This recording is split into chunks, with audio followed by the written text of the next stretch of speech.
Bapak Ibu saudara seiman dalam nama Tuhan Yesus Kristus, mari kita perhatikan firman Tuhan. Roma pasal 8 ayat yang ke-28.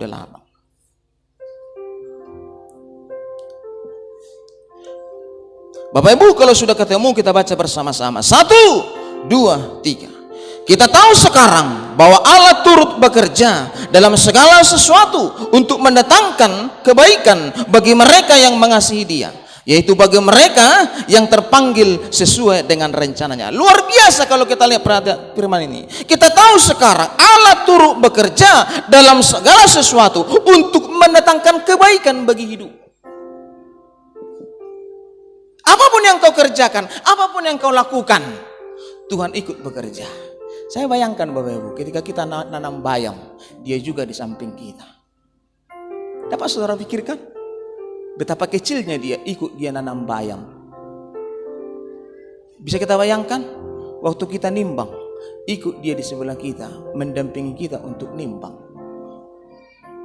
Alkitab berkata kepada kita, Allah turut bekerja dalam segala sesuatu untuk mendatangkan kebaikan, supaya engkau hidup baik, supaya engkau beruntung, supaya engkau diberkati, supaya engkau sehat, supaya engkau tidak penyakitan.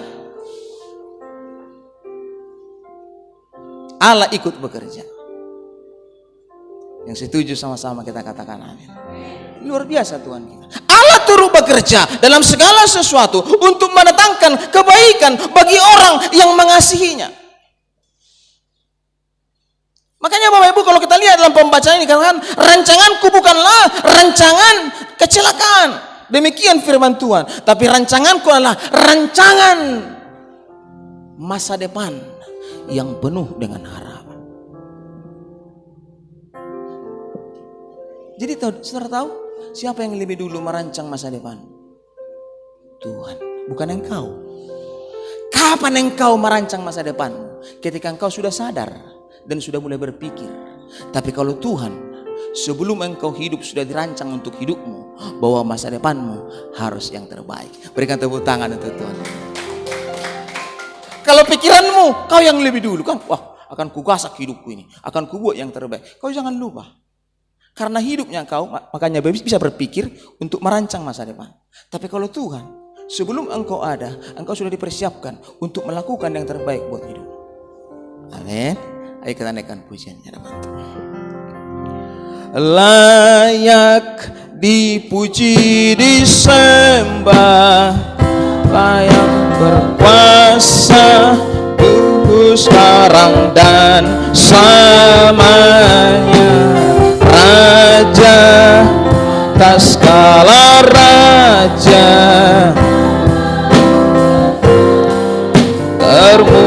sekali katakan layak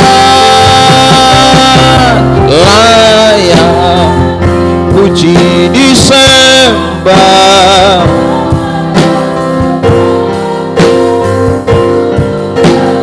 dan selamanya atas skala raja besar termulia. Perhatikan ayat ini dikatakan Yeremia 29 ayat 11. Sebab aku ini mengetahui rancangan-rancangan yang ada padaku mengenai kamu. Demikian firman Tuhan, yaitu rancangan damai sejahtera, bukan rancangan kecelakaan, untuk memberikan kepadamu masa depan yang penuh harapan. Jadi enggak pernah dirancangkan kepada hidupmu rancangan kecelakaan.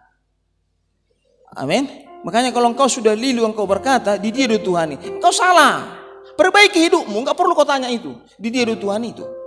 Amin. Karena rancanganku adalah bukan rancangan kecelakaan, tapi rancanganku adalah rancangan damai sejahtera, bukan rancangan kecelakaan, untuk memberikan kepadamu masa depan yang penuh harapan. Tapi pertanyaannya, Tuhan berencana membuat kebaikan, tapi Alkitab berkata apa? Apakah engkau mengasihi Tuhan? Ini pertanyaannya. Amin. Perhatikan dalam Roma 8:28. Kita tahu sekarang Allah turut bekerja dalam segala sesuatu untuk mendatangkan kebaikan bagi mereka yang mengasihi Tuhan. Kalau engkau tidak mengasihi Tuhan, tidak mungkin berkat itu turun dalam hidup. Ayo katakan lo kepada kiri dan kananmu, apakah engkau selama ini mengasihi Tuhan? Apakah kau selama ini mengasihi Tuhan? Atau hanya berpura-puranya kau yang ke gereja ini? Yang berpura-puranya kau ke gereja ini? Atau seperti yang di kematian semalam ada orang ngomong, aku sebenarnya malas aku sekarang ke gereja. Tapi kau gereja kita, ke gereja pun aku sebenarnya jujur aja bukan karena iman lagi, tapi gara-gara apa? Supaya nanti dinikahkan anakku kalau menikah. Kalau mati nanti aku supaya dikubur. Dangkal itu. Amin. Tapi Alkitab berkata kepada kita apa? Apakah engkau sampai hari ini mengasihi Tuhan? Ayo sekali lagi dong kepada kiri dan kanannya. Apakah engkau sampai hari ini mengasihi Tuhan? Betul kah sampai hari ini mengasihi Tuhan? Ini sekarang yang perlu kita perhatikan. Kita tahu sekarang Allah turut bekerja dalam segala sesuatu untuk mendatangkan kebaikan bagi orang yang mengasihi Tuhan. Jadi sekarang yang perlu kita perhatikan Bapak Ibu Saudara seiman dalam nama Tuhan Kristus, engkau harus mengasihi Tuhan. Karena apa? Tuhan mengasihimu. Sebelum engkau mengasihi Tuhan, Tuhan sudah mengasihimu Bapak Ibu. Amin. Banyak ayat pendukungnya dikatakan untuk mengasihi Tuhan. Dia berkata dalam Mazmur 103 ayat 14 dikatakan, sebab dia tahu sendiri bahwa dia ingat bahwa engkau debu, engkau lemah, engkau layak ditolong. Itu kata Tuhan. Dia sadar engkau debu, engkau lemah, engkau tidak berdaya, engkau layak ditolong. Dikatakan Mazmur 103 ayat 14. Jadi Tuhan itu selalu berbuat baik. Bapak Ibu Saudara seiman dalam nama Tuhan Yesus. Kalau kita perhatikan ini luar biasa Tuhan kita. Karena dia selalu membuat yang terbaik dalam setiap kehidupan kita. Amin. Bapak Ibu Saudara seiman dalam nama Tuhan Kristus. Kalau betul engkau mengasihi Tuhan, apa dikatakan? Apa yang diucapkan dalam gelap, kau sampaikan dalam terang. Apa yang diucapkan dalam terang, aku sampaikan dalam gelap. Maksudnya orang-orang yang mengasihi Tuhan, hatinya terbuka. Dia tidak hanya baik di depan terang, tapi juga dia harus baik di tengah-tengah yang gelap. Karena banyak sekarang orang Bapak Ibu tidak lagi mengasihi Tuhan. Suman-suman. Kenapa suman-suman? Banyak dosanya. Apa contoh dosanya? Dosa selingkuh, dosa pemberontakan, dosa lidah, suka mengata-ngatai temannya, suka mengata-ngatai pendeta, dosa ketidaktaatan, malas ibadah. Banyak dosa manusia sekarang Bapak Ibu yang perlu diubah. Apalagi sekarang yang marak akhir-akhir ini apa itu? Dosa selingkuh. Bapak Ibu, kita harus mengubah setiap kehidupan kita. Amin. Karena memang apa? Seiring dengan orang diberkati, dosa selingkuh itu akan mencuap. Karena apa? Dalam Pengkhotbah 10 ayat 19 dikatakan, uang memungkinkan sesuatu. Kalau sudah mulai ibu-ibu merlistip, ya pasti ada yang menender kalau dia mau. Artinya apa? Uang memungkinkan sesuatu. Ketika dia sudah punya uang, itu akan punya peluang untuk apa? Selingkuh. Makanya hati-hati, dosa selingkuh, dosa zina, dosa lidah, dosa penipu, dosa manusia tidak taat. Begitu juga bapak-bapak kalau sudah punya uang, agar cantik celananya sedikit, mulai menender, memerli, hati-hati. Karena apa? Alkitab berkata, Pengkhotbah 10 ayat 19, uang memungkinkan segala sesuatu. Makanya perbaiki hidupmu. Kalau engkau betul-betul mengasihi Tuhan. Amin. Mau mengasihi Tuhan? Siapa yang mau mengasihi Tuhan? Angkat tangan. Siapa yang tidak akan mau selingkuh seumur hidup? Angkat tangan. Tidak akan mau selingkuh seumur hidup. Yang mau selingkuh angkat tangannya. Hah? Gak ada yang mau. Yang tidak mau angkat tangannya. Yang mau selingkuh angkat tangannya. Hati-hati. Amin. Karena Allah mengasihi. Bapak Ibu, di akhir zaman ini perzinahan akan makin marak. Setuju tidak setuju, percaya tidak percaya, perzinahan akan marak. Karena apa? Uang memungkinkan sesuatu. Tanyakan lagi pujinya di hadapan Tuhan. Layak puji disembah sekarang dan selamanya, atas segala raja besar terpuji. Layak, layak disembah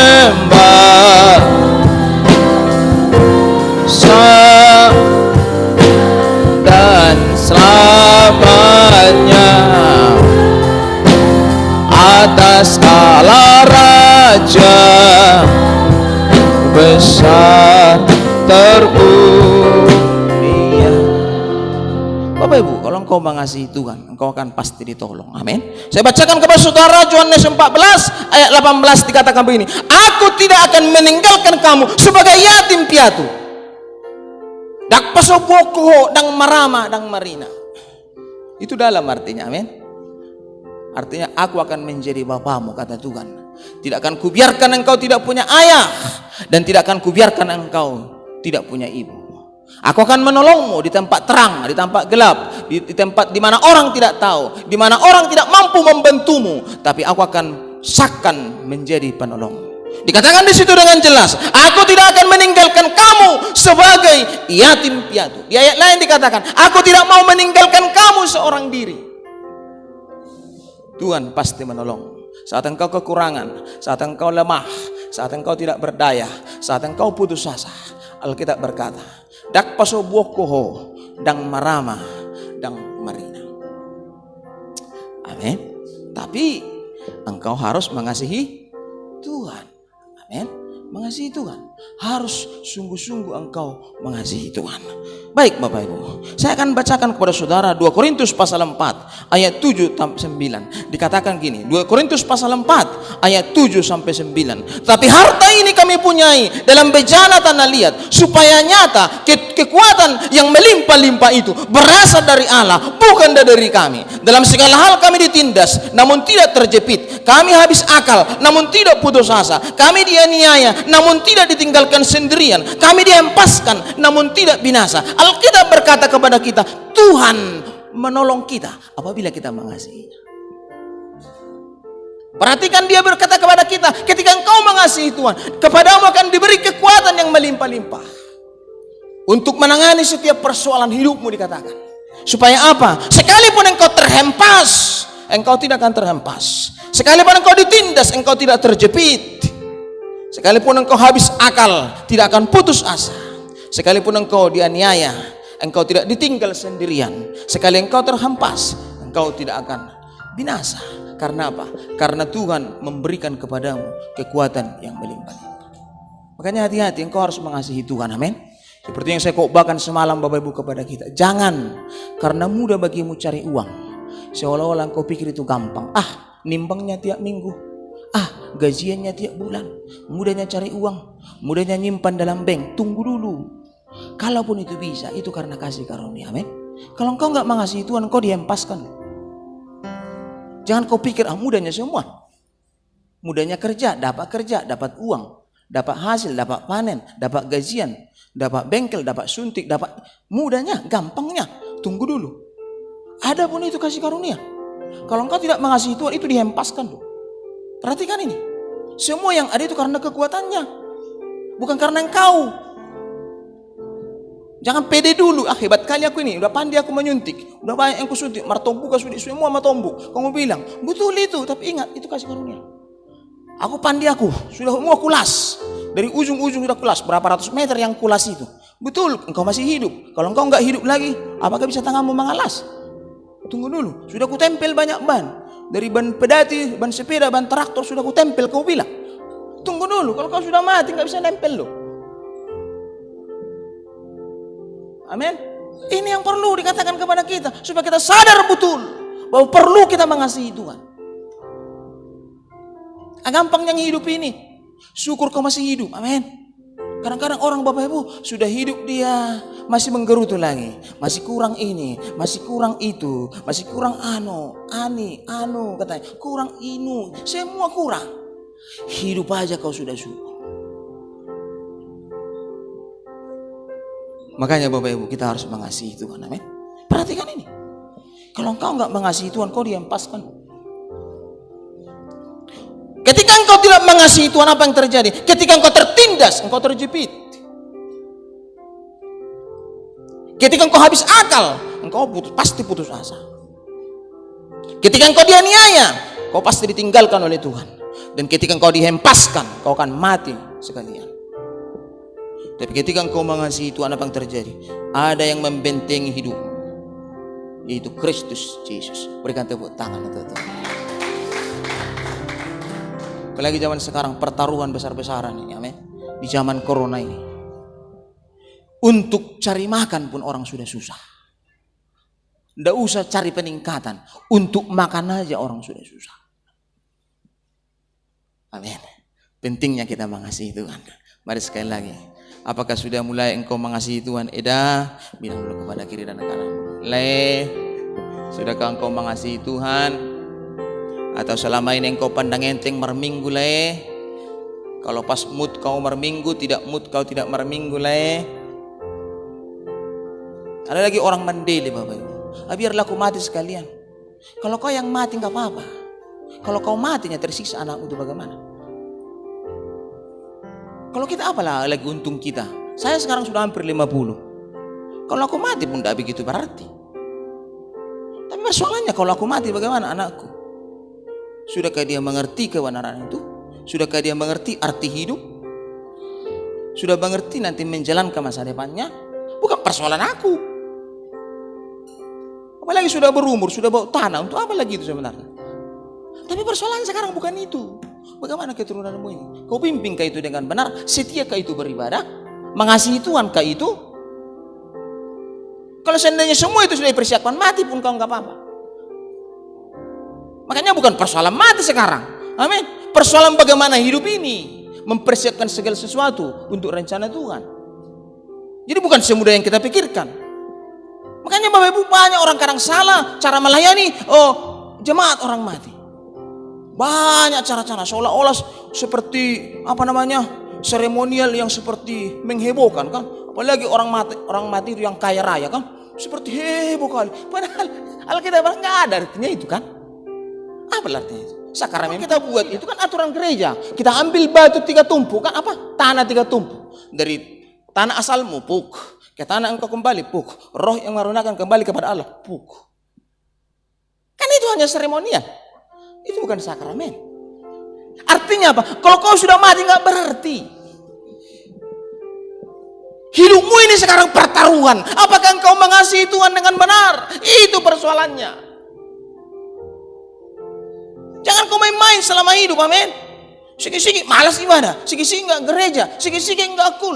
Alasan corona, tapi kalau ke pasar sampai des-des pantat itu, semua disalam yang di pasar itu. Yang di pasar itu disalam semua. Ke gereja corona katanya. Penjahat itu.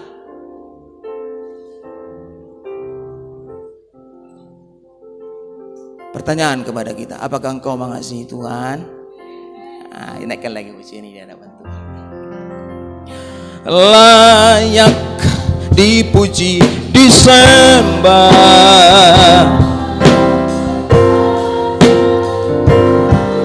rang dan selamanya. Allah Raja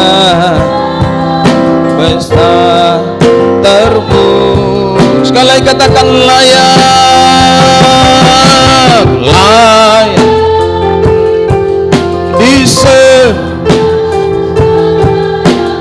kuasa sekarang dan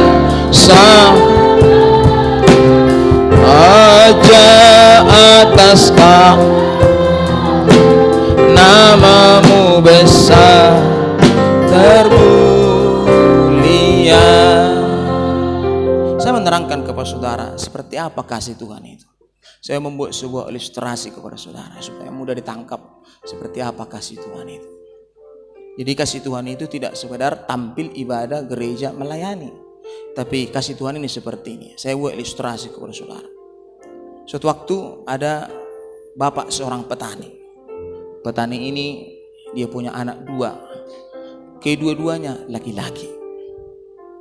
Anak yang pertama dan anak yang kedua. Anak yang pertama sudah menikah dan anaknya ada dua, satu pasang. Berarti anak yang pertama itu sekeluarga ada 4, suami istri tambah 2 anak. Anak yang kedua lajang. Di satu sisi orang tua ini pas-pasan hidupnya. Dia hanya meninggalkan tanah untuk anaknya 1 hamparan, yaitu 2 hektar. 2 hektar tanah padi, bukan tanah ladang atau tanah sawit, tapi tanah padi untuk perpadian, sehingga yang 2 hektar ini untuk dibuat untuk padi. Jadi berpikirlah yang kedua orang ini, anaknya yang tinggal ini karena bapaknya sudah meninggal. Lalu mereka berpikir kalau kita bagi ini abang, adik, tidak cocok ini. Berarti tinggal 1 hektar kita. Bagaimana kalau gini bang? Bagaimana kalau gini dek? Diskusilah mereka berdua. Kita ulalah tanah ini yang 2 hektar itu sama-sama. Berapapun hasil, sama-sama kita ambil. Berapa dapat, berapa pengeluaran, sama-sama kita bagi. Berapa racun untuk obat, berapa semprot, berapa pupuk, sama-sama kita bagi. Setuju kau dek? Aku setuju bang, kita lakukanlah. Oke, kita bekerja keras supaya kita dapat panen yang luar biasa. Oke, mereka bekerja. Terus apalah mereka? Berladang padi lah mereka. 2 hektar. Terus mengombak balik, ombak terus. Bekerjalah mereka. Pendek atau cerita Mamuro lah kan? Mamuro. Danggur. Mamuro lah mereka.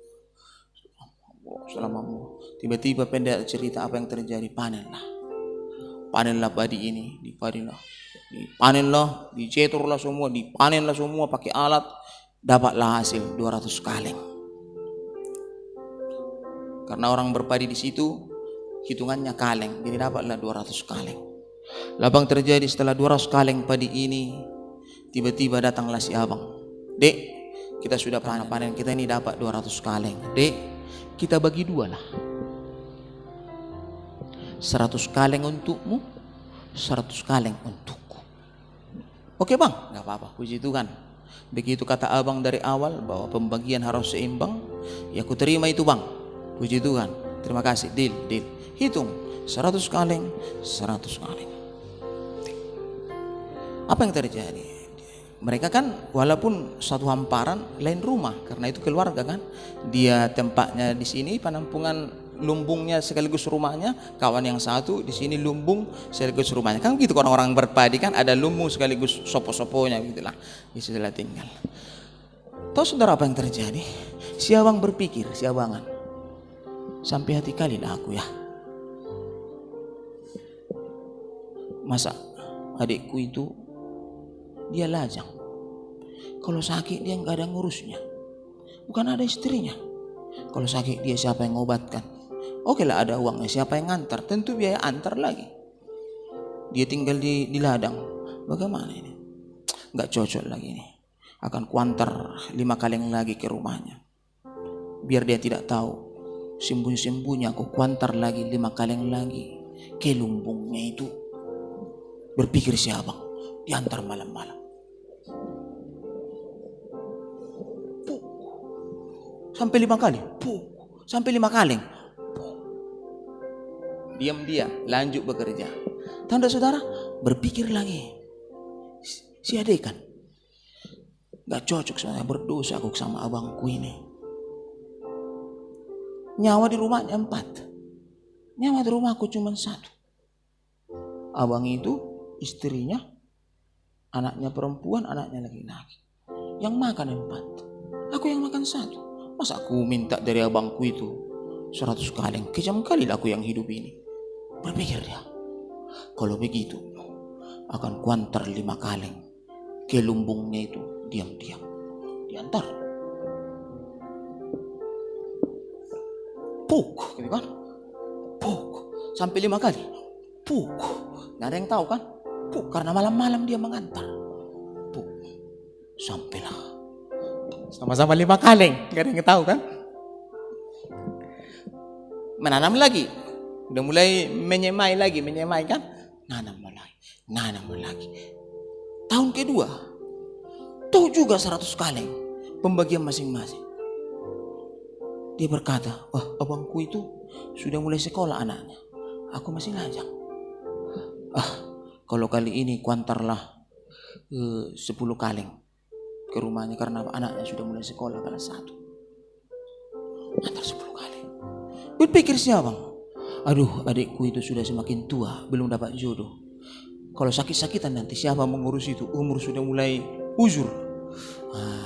Kalau bahasa kita sudah tarulang, begitu kan? Bagaimana lah ini?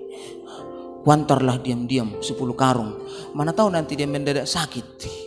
Biar diantar beras. Diantar juga 10 kaleng. Dari sini 10 kaleng diantar. Puk 10 kaleng, pokoknya 10 kaleng mak. Puk. Tahun kedua, ketiga, menyemai lagi, panen lagi, berhasil lagi, itu juga 100 kaleng pembagian. Lalu apa yang terjadi? Berpikirlah si abangan, bagaimana caranya? Mana tahu nanti mendadak nikah adikku ini, karena udah tua, udah tarulang seperti itu, perlu dia biaya. Kuantarlah 15 kaleng. Supaya nanti ada persiapan untuk hidup. Dalam hatinya, datang siapa? Anakku yang perempuan sudah mulai sekolah. Tadi sekolah cuma 1, ini sudah 2 yang sekolah. Kuantarlah ke rumah abangku itu 15 kaleng. Jadi apa yang terjadi? Tahun ketiga antar-antar. Diantar dari sini, ketemu di jalan. Mau kemana bang? Diletakkan airnya peluk-pelukan. Bang, sebenarnya itulah yang gue pikirkan abang, kita berduanya bang. Jadi apa yang kau pikirkan? Anakmu mau sekolah 2. Jadi apa kau pikirkan? Kau sudah mulai tarulang. Jadi persiapan hidupmu bagaimana? Peluk-pelukanlah mereka, karena ketemu sama-sama antar. Itulah kasih itu. Bisa mengerti? Itu halus, itu kasih, bukan perkataan. Bukan perbuatan karena nampak, tapi apa? Di dalam itu kasih itu. Yang setuju katakan amin. Berikan dong tepuk tangan untuk Tuhan. Amin. Berikan tepuk tangan. Oke, naikkan pujian di hadapan Tuhan. Layak puji disembah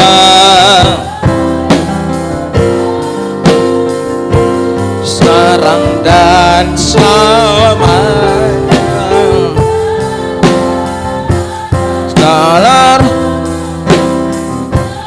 Mu besar termu, katakan layak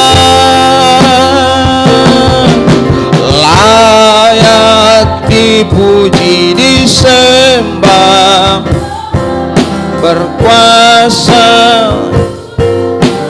dan selamanya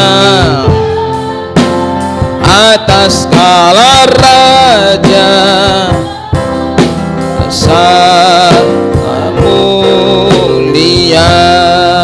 Saya bacakan kepada saudara 1 Petrus 5 ayat yang ke-7. Serahkanlah segala kekhawatiranmu kepada Tuhan, Dia akan memelihara hidupmu.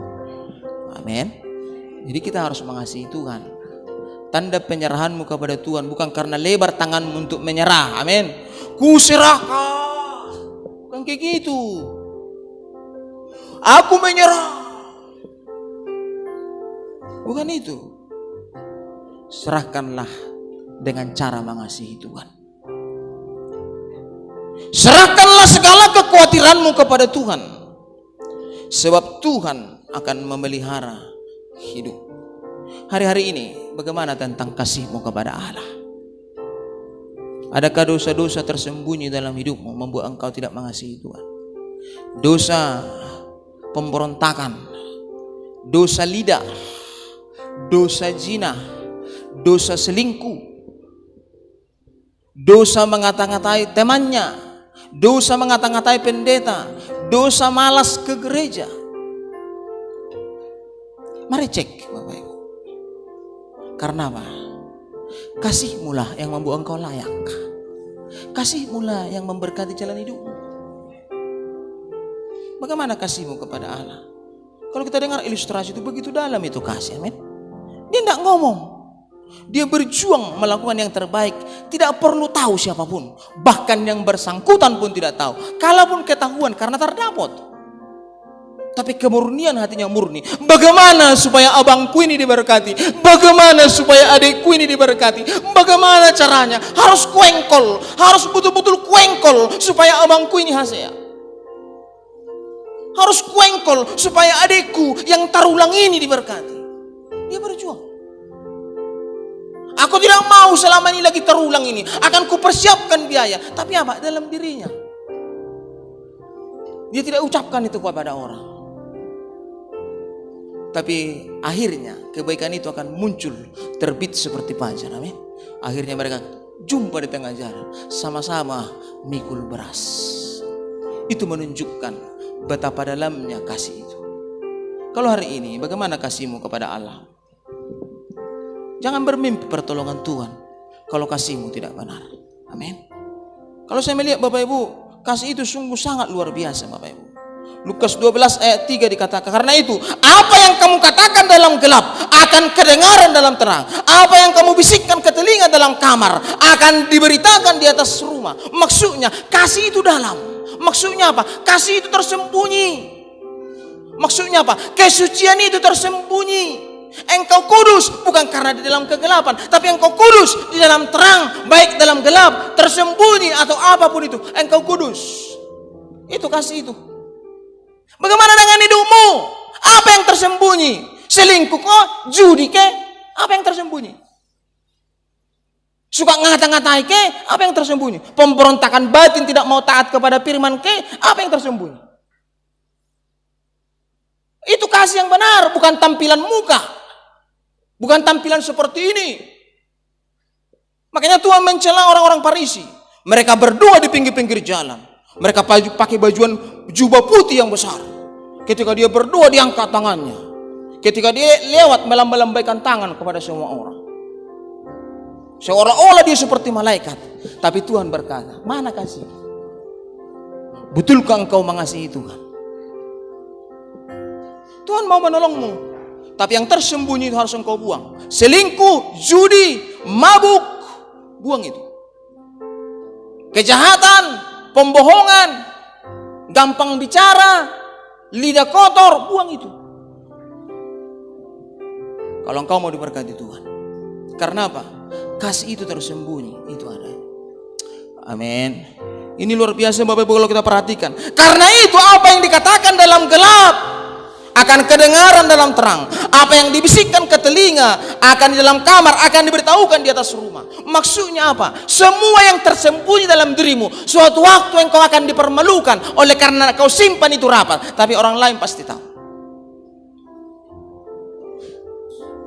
Makanya hati-hati. Setiap dosa yang menyelinap di batinmu itu, buang itu. Karena apa? Suatu waktu engkau akan dipermalukan. Kalau itu sudah bangkit, engkau akan malu. Dan Tuhan berkuasa membangkitkan setiap perilaku yang jahat. Mungkin engkau tidak mencuri, melawan suami, ya juga itu. Mungkin engkau tidak mencuri, kejam kepada istrinya. Amin. Saking kejamnya, saya baik-baiknya dia, udah dikasih dia makan ikan mas, tidak pernah bilang sama istrinya I love you. Terus kejam, apa kau? Siapa kau? Dari mana kau? Gitu-gitu aja. Tidak pernah dia hidup mesra. Maksudnya mak sekali-sekali ke, atau mau cok ke kan, atau pak cok atau apapun namanya ke. Tidak pernah dia berbuat baik. Terus selalu kejam. Amin. Nah, ibu-ibu juga, kalau engkau mengasihi Tuhan, bagaimana cara membujuk suamimu supaya menjadi pelayan Tuhan? Beda kalau sudah meninggal suaminya, jangan bujuk lagi, sudah mati itu, amin. Maksudnya yang masih hidup, amin. Bilang sama suami, sebelum kau mati, layanilah Tuhan. Kalau sudah kau mati nggak bisa dibujuk lagi, kata Pak Pendeta bilang. Bagaimana dia supaya setia melayani Tuhan? Mari kita naikkan pujian sekali lagi. Layak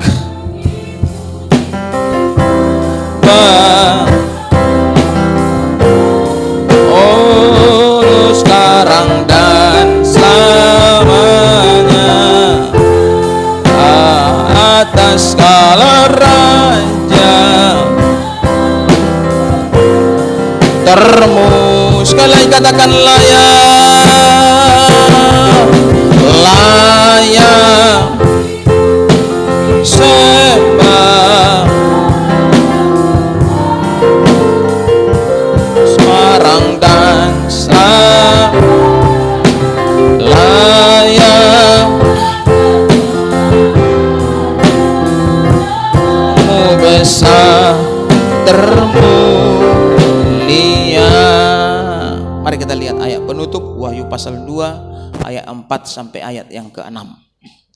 Wahyu pasal 2 ayat 4 sampai ayat yang ke-6. Kita baca bersama-sama firman Tuhan ini. 1, 2, 3. Namun demikian aku mencela engkau, karena engkau telah meninggalkan kasihmu yang semula. Sebab itu ingatlah betapa dalamnya engkau jatuh. Bertobatlah, lakukanlah lagi yang semula engkau lakukan.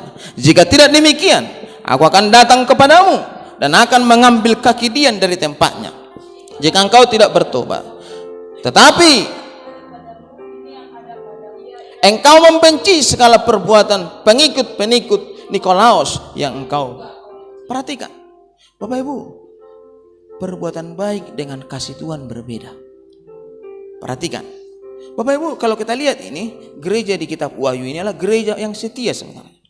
Kenapa saya katakan setia? Perhatikan yang ayat yang ke-6 dikatakan, tapi ini yang ada padamu, maksudnya ini keunggulanmu hai gereja.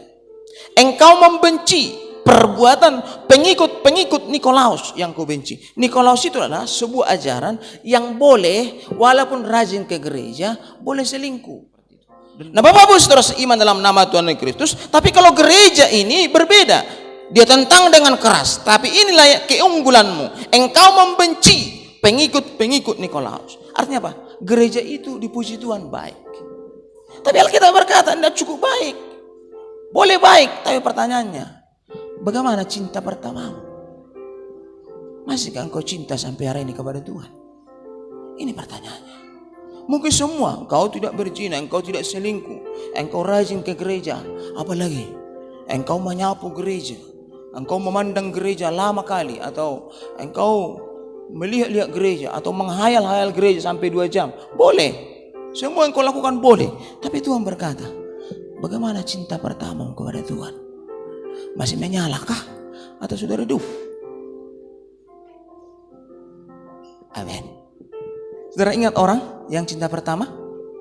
Pagar pun dilompat, tembus pun kakinya enggak peduli. Yang penting jumpa dengan kekasihnya. Amin. Pagar dilompat, kawat duri dilompat. Saya pernah Bapak Ibu, ada cewek saya dulu sebelum Ibu Pendeta ini, tapi masih cewek. Ada hirian Bapak Ibu, pendek kali, karena dari belakang masuknya. Ku lewati gini, hirian ini kan bukan tali di atas, kayunya gini. Menunduk, aku dorong, pak, marlabak kayu itu sini. Tidak merasa sakit, aku terus ku kejar lagi sampai ketemu maju dari depan. Saya masih ingat aku di pabrik mini PT Tunggal, sampai marlotok kepalaku itu ke kayu-kayu itu demi menemui dia. Walau marlotok kepalaku, tidak merasa sakit aku asal ketemu. Coba, itu cinta pertama. Semua kita pernah mengalami, amin. Siapa di sini pernah marlotok karena pasangannya? Alkitab mengatakan itu. Siapkah kau marlotok karena mengasihi Tuhan? Yang dimaksudkan cinta pertama ini, kasihmu yang semula, cinta pertama. Kalau hatimu tidak bergejolak mencari Tuhan, ada yang sakit dalam dirimu. Ada yang sakit. Kalau tidak ada lagi semangat atau lemak, marminggu enggak apa-apa. Coronanya ini, ya sudahlah. Aku malah senang loh mak. Apa senangmu? Justru corona ini enggak ibadah kita. Hore katanya. Gara-gara corona dia tidak ibadah. Hore, mantap ini katanya. Malah kesempatan dia tidak ibadah gara-gara corona. Itu kasih sudah redup. Amin. Alkitab berkata apa? Cinta pertama. Makanya kekuatan matematiknya kalian semua, amin. Yang banyak-banyak ngomong ada daftarnya di rumah itu. Ini banyak ngomong, tidak ada perbuatan, 1. Kalian pikir aku ini diam-diam, ku tulis semua itu. Ini banyak cerita, ini ingin melayani tapi tidak setia, ku tulis itu semua. Ini banyak apa? Banyak cakap, ini banyak. Ini tukang ngintip, semua ku tulis itu. Namanya gembala. Tulis itu. Ini cuma uang yang perlu bagi ini, nggak perlu yang penting banyak uangnya, syukur. Ibadah cuma tambahan, ada tanda-tandanya semua itu begini. Yang ini ibadah karena ingin kesempatan, ada maunya, ada tanda-tandanya semua. Saudara pikir aku ini cuma diam-diam gitu? Gembala itu tajam loh matanya, men. Karena dipanggil Tuhan untuk itu, mengamati setiap domba-domba yang ada. Kau tidak sadar bahwa kau sudah ditulis, amin. Ini banyak cerita ini, tukang ngota ini, kan gitu kan?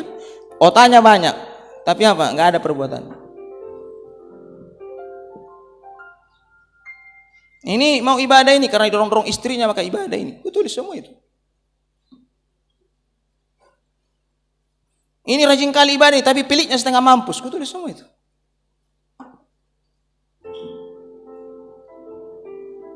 Ini mau melayani tapi harus diangkat-angkat dia. Aku tulis semua itu.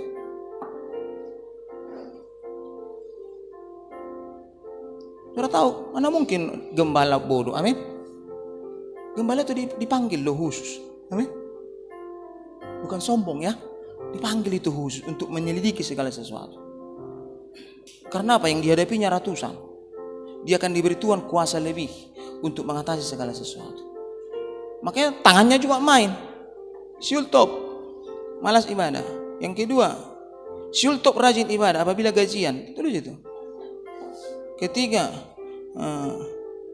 Mama Marni contoh nih. Mama Marni ini kalau dipangkar-pangkar mau memberi ini. Diangkat-angkat baru memberi. Mama Marni, Mama Marni tadi mana lah itu contoh aja ini. 4 dan selanjutnya. Ditulis itu semua. Tapi untuk apakah itu untuk mempermalukan orang? Tidak. Karena apa? Bagaimanalah hati seorang gembala supaya jemaat itu diberkati Tuhan. Berarti apa? Kebenaran itu supaya hidupmu diberkati. Amin. Diberkatilah engkau di kota. Diberkatilah engkau di ladang. Amin. Diberkatilah bakulmu. Diberkatilah adunanmu. Diberkatilah engkau masuk. Diberkatilah engkau keluar. Apa yang dikerjakan tanganmu berhasil. Anak-anakmu tidak turun tapi naik. Anak-anakmu bukan ekor tapi itu janji Tuhan, bukan teori kemakmuran. Kalau tidak terjadi itu ada sesuatu yang salah dalam hidup. Ada yang perlu diperbarui itu. Sama lah seperti yang di stambukku tadi itu kan. Ini Mama Marni tukang ngotak tapi tidak ada perbuatan. Satu kan gitu, itulah itu kan. Itu di sini terpaksa tandai baru didoakan. Cara mendoakan itu lain kali. Tuhan Yesus berkatilah Mama Marni ini. Banyak kali omongannya itu kan ngota-ngota ini Tuhan. Rubahlah hidupnya ngota-ngota menjadi orang baik Tuhan. Biar Bapak Tuhan sedikit bicara dia tapi banyak berbuat dalam nama Yesus. Susah kali mendoakan yang seperti ini. Amin. Nah, firman Tuhan ini luar biasa untuk memakai setiap kehidupan kita. Biarlah kita mengasihi Tuhan. Mari kita bangkit berdiri. Layak disembah, berkuasa dulu, sekarang dan selamanya. Allah Raja terpuji. Sekali lagi katakan layak, layak.